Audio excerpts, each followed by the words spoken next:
today's episode of the Daily Brief, I'll talk about two interesting stories.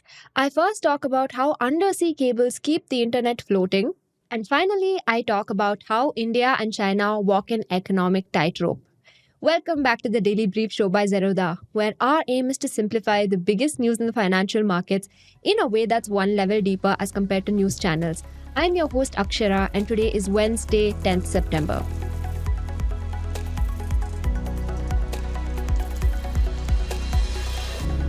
Coming to the first story.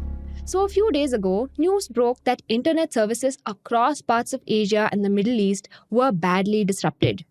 But it was neither a cyber attack nor was it satellites breaking down.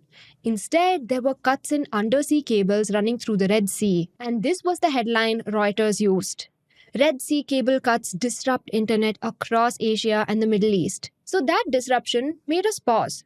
We don't usually think about the internet as being tied to something as physical as a cable lying at the bottom of the ocean. Yet, these cables exist, they're everywhere, and they're far more important than we might imagine. It's one of the biggest invisible infrastructures of our time, essential for daily life, deeply entangled in global politics, and surprisingly fragile. So let's take a nice deep breath and dive into the depths of how these cables work. So undersea cables are basically the highways of the internet age, fiber optic wires just a few inches thick that lie on the seabed. Over 95% of all international data travels through these cables, be it emails, phone calls, Google searches, Netflix streams, or financial trades. Satellites, by contrast, handle less than 5%. And with good reason. They can't match the speed, bandwidth, or cost efficiency of fiber optic cables. They're useful in remote areas or as backups, but for the massive data demands of our time, cloud computing, AI training, video streaming, high frequency trading, only cables can deliver. Today, there are more than 600 active or planned submarine cables stretching out about 1.2 to 1.5 million kilometers, enough to circle the Earth several times. And together, they carry petabits of data every second and underpin global trade worth trillions.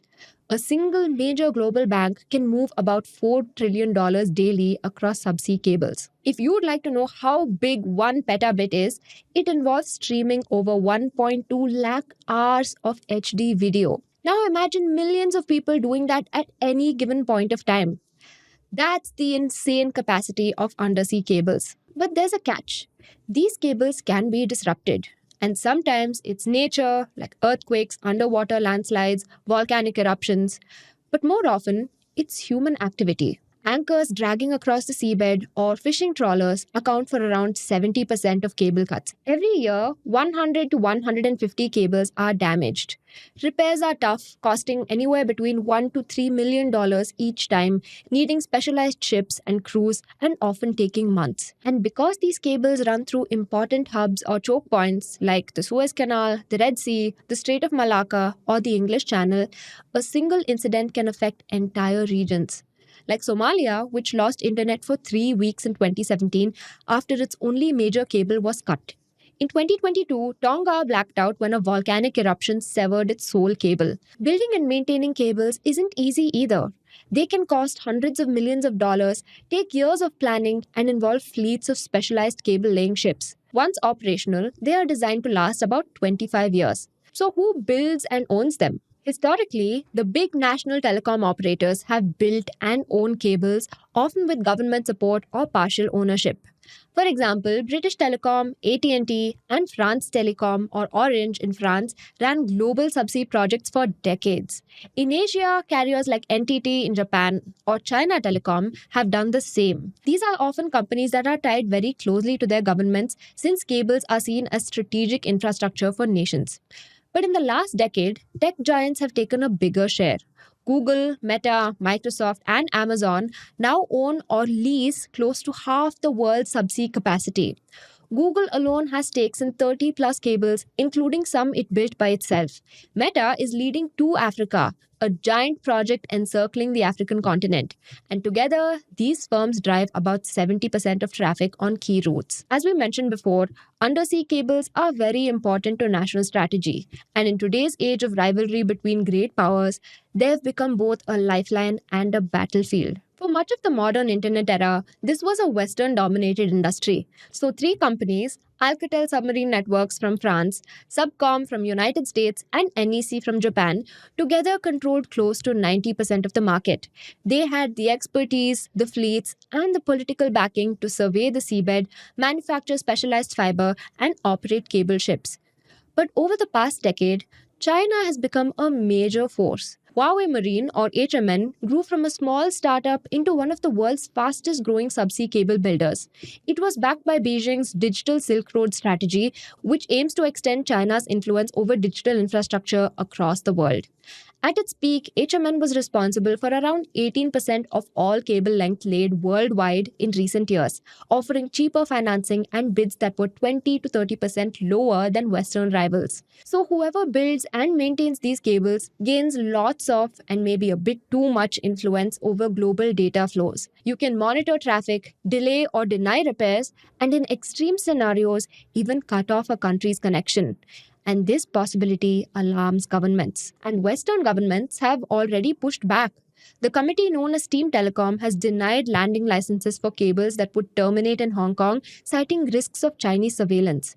Entire projects have been rerouted or cancelled because of fears that Chinese built systems could be tapped or weaponized. One US report even warned that Chinese firms could see more or switch off data at critical moments. And this has caused a situation that we at the Daily Brief read about almost every day: weaponized interdependence.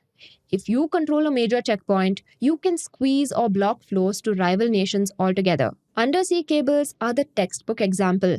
They bind nations together, but simultaneously, they create vulnerabilities that others can exploit. And the risks aren't just about China. Russia has also been in the spotlight.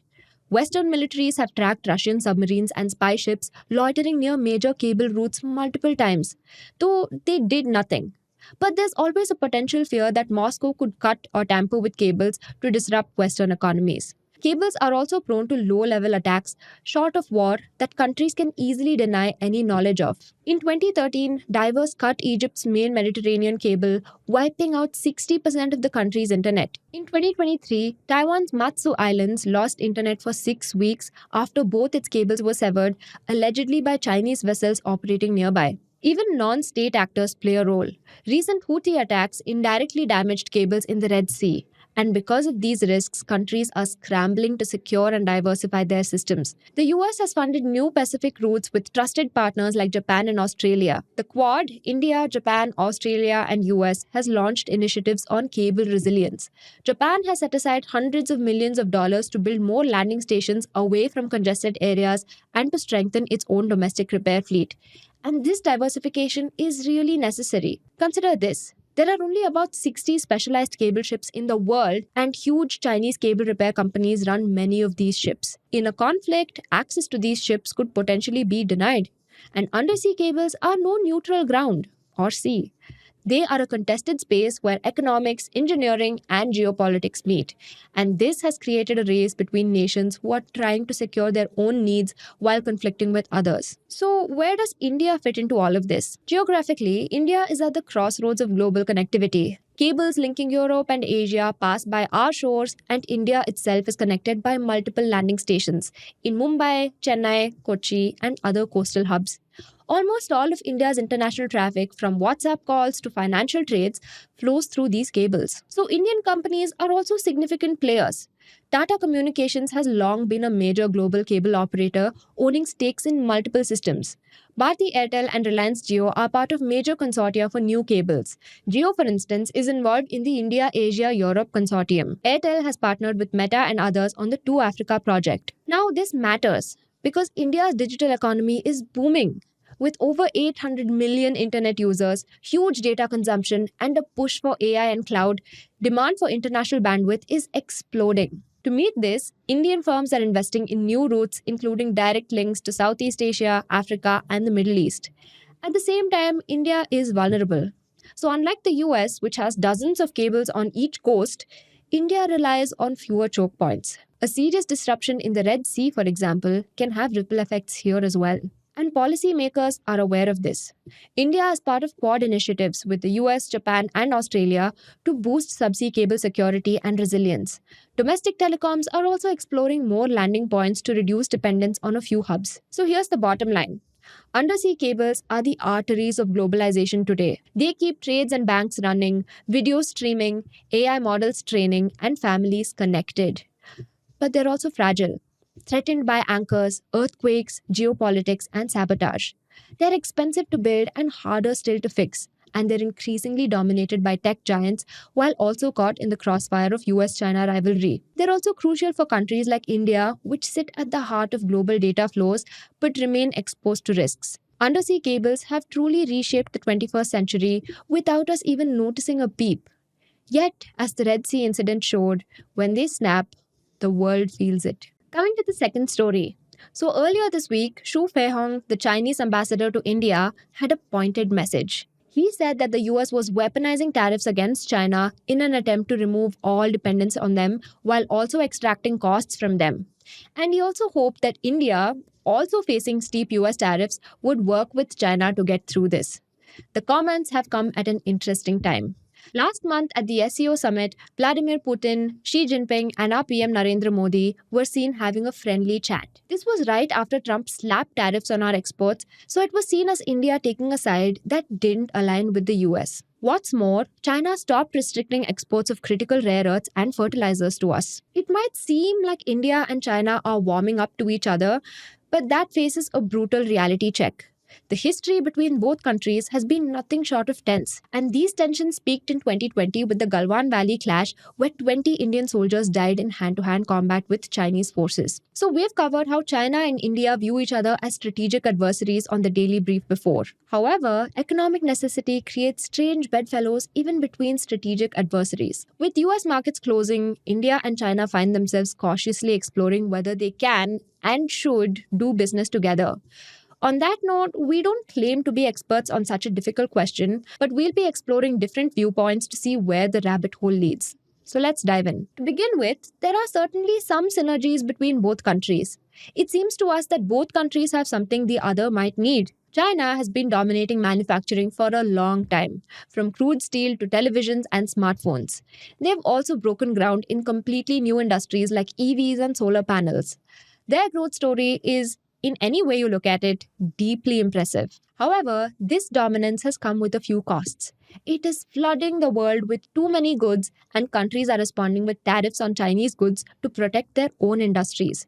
It also doesn't seem to have enough domestic demand to absorb this supply. This was compounded by another issue. China received a lot of foreign investments in the last 2 decades. Until 2017, they got a lot more capital than they sent out to other countries. But that's now changing, and their households also usually save a lot. This has created a surplus of capital, which, with low domestic consumption, might not find many productive uses to go into. Now, this situation is called a twin surplus.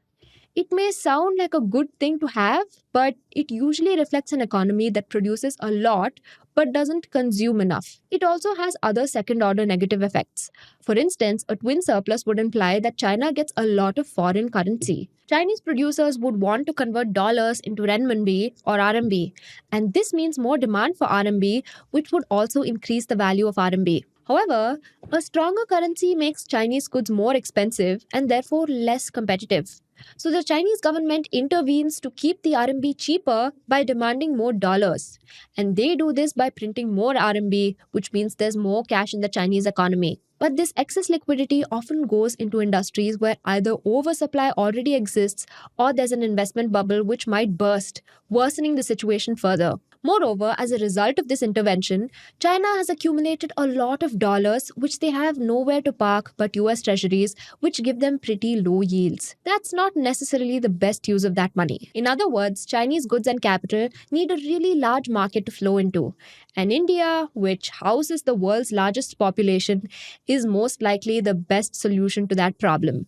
What India needs is precisely what China might have a bit too much of. Sustaining high economic growth requires enormous investment inflows, particularly in infrastructure, where India faces an estimated $1 trillion funding shortfall across roads, railways, ports, and power generation. In fact, Indian economist Ajit Ranade saw a synergy. China's chronic trade surplus could marry with India's infrastructure financing gap for mutual benefit. He calculated that just 1% of China's foreign exchange reserves invested annually in Indian infrastructure, roughly $30 billion, could materially bridge the funding gap. And why China would like this deal is because it would offer better returns than parking money in low yield US treasuries. But capital is really just half of the story. What India desperately needs is China's know how in the industries where it's winning. Electronics manufacturing provides a clear example. Smartphones, semiconductors, and telecom equipment are areas where Chinese companies lead globally. It's nearly impossible for Indian manufacturing to not take the help of these Chinese companies. India's manufacturing ambitions haven't fully taken off either. We've covered how India's production linked incentive scheme hasn't worked out for all but two of its target sectors. But where its successes have come, like electronics manufacturing, Chinese suppliers and know how have indeed been present. But no such synergy is ever that simple, especially when it's between two historic rivals like India and China. Every potential collaboration between India and China triggers security scrutiny. India's core challenge is capturing economic benefits without incurring strategic risks. Military rivalry is the foundation of distrust between India and China, but outright physical incursions like the 1962 war and the Galwan Valley clash aren't the only cause of that distrust. China's soft power in our neighboring areas, like deepening ties with Pakistan and expanding Indian Ocean presence, signals that Beijing views India as a rival to contain. China has also used business relationships with other countries against them, notably imposing informal rare earth export bans against Japan during a 2010 diplomatic dispute, as well as formal rare earth export bans across a host of countries this year, including ours. For India, vulnerabilities are obvious: a $99 billion trade deficit with China and heavy dependence on Chinese imports. And China hasn't done much to alleviate our concerns. Rather, they've reinforced them.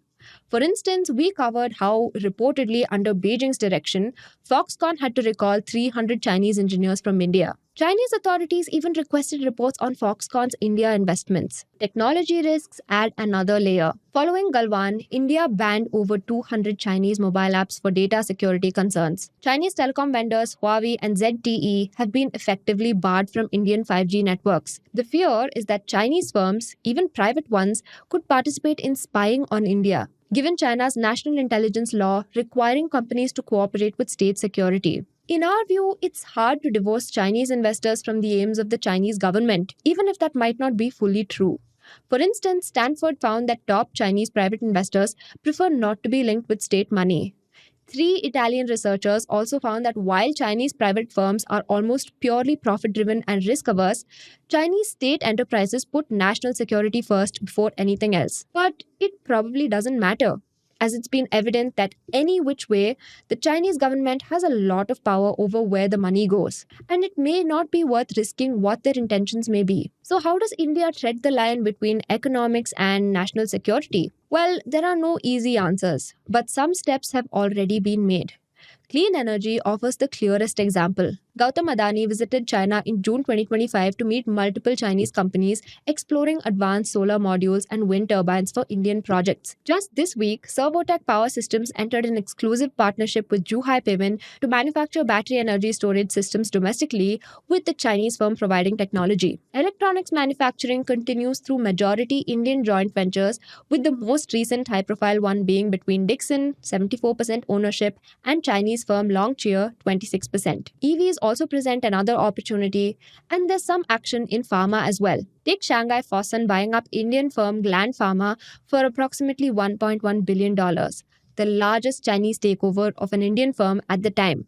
Chinese venture capital funds like Tencent have cut big checks in many Indian unicorn startups like Paytm, Ola, Rivigo, and so on. Many of these sectors, while important, wouldn't exactly constitute as strategic, like telecom, defense, mining, and so on. Many of these ventures don't actually require India and China to be friends. And that's precisely the argument made by Ajit Ranade along with Indian policymakers Ajay Shah and Nitin Pai. They say for Chinese capital to be acceptable, it must be rendered strategically inert. And there are three recommendations they make for that. Separate ownership of a company from its management so that Chinese entities are only limited to financing us without influencing our operations. Putting all Chinese origin technology through strong approval checks, even banning them. This will not only help curb cybersecurity risk but would also induce India from building its own technology. Put Chinese capital in the most basic things first and don't immediately open all doors to them. Now, this strategy does seem like something India can and should do. To some extent, it's already doing some of these things. As per Mint, the Ministry of Commerce is already discussing with stakeholders on how to proceed with Chinese joint ventures across industries and which industries to or to not fully allow them in. More Chinese investments in India would also give India more leverage, since those investments would be subject to Indian law. China would like it because it offers them a real, profitable outlet for all their capital. An economic win win, if not a geopolitical one. The India China case starkly demonstrates that economic interdependence doesn't guarantee political peace. Yet, this deepening economic relationship coincided with rising tensions culminating in the worst border crisis in decades. At the same time, however, it's neither feasible nor desirable to not make use of Chinese capital and know how at all. Even without the US tariffs, to sustain our economic growth, China's economic interest in us will be extremely important. A few battery factories and smartphone joint ventures won't melt the Himalayan chill at the borders, but they might create stakes that are high enough for us and them to avoid outright hostility. And at this point, this may be the best situation we could ask for. Now coming to the tidbits. UPI spends on digital goods including gaming fell 26% in August to rupees 7,441 crore after the blanket real money gaming ban to 270.7 million from 351.2 million a month earlier. Dream Sports called it a knockout punch, wiping out 95% of revenue, while MPL, Zupi, and Probo scaled back or exited. We had covered the full gaming ban in an earlier Daily Brief piece here. In a recent Daily Brief, we looked at the new GST rationalization. So here's the latest. The Ministry of Heavy Industries has asked automakers to display posters at all dealerships comparing old and new prices post GST cuts with PM Modi's photograph on them. Industry executives say the exercise could cost anywhere between rupees 20 to 30 crore, and companies are already designing posters for ministry approval even as major car makers pass on full tax cut benefits to buyers. Coming to the next tidbit. We looked at Andhra Pradesh in a recent Daily Brief, and here's an update. Andhra Pradesh will set up a rupees 400 crore space city in Tirupati with Skyroot Aerospace for private satellite launches alongside two defense hubs in Madakasira worth rupees 3,000 crore. The project, spread across 2,300 acres, marked the first under the state's new aerospace and defense policy. That's all the news I have for you today. Thank you so much for watching, and see you in the next one. Disclaimer: this content is for informational purposes only. None of the stocks, brands, or products mentioned are recommendations or endorsements.